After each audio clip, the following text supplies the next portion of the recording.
Let's get you up to speed on today's market action because it has been quite a wild ride. You can see this on the intraday chart of the Dow. We were up just around 600 points at the highs of the session that happened shortly before 11 a.m. And since then, you can see we've been bouncing not too far from the flat line as we enter the final hour of trading. Dow up just under 200 points. We have seen some buying action over the last 45 minutes or so. Taking a look at the S&P, that's in positive territory still for the day, although you can see well off its highs of the day, up just around 0.7%. Taking a look at the NASDAQ 100, that is also positive for the day, at least on an intraday basis. Taking a look at some of the other market moves here, or actually let's take a look on a weekly basis here. NASDAQ for the week ending in the red. You can see it off just around 6% as DoorDash comes up. Let's try to go back to the major averages here. NASDAQ ending the week in the red, and that's the same for the Dow and the S&P. You can see the Dow off just around 2% over the past 5 days. S&P also in the red, off just about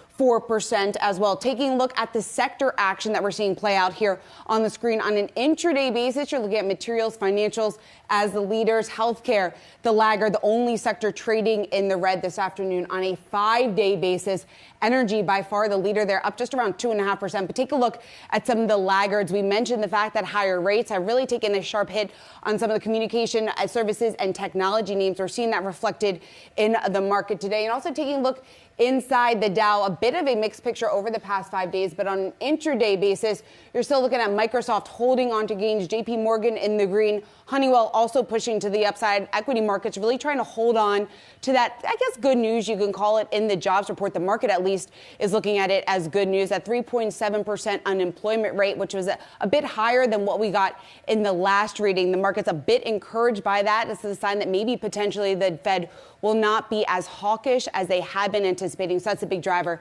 in today's markets. Rochelle?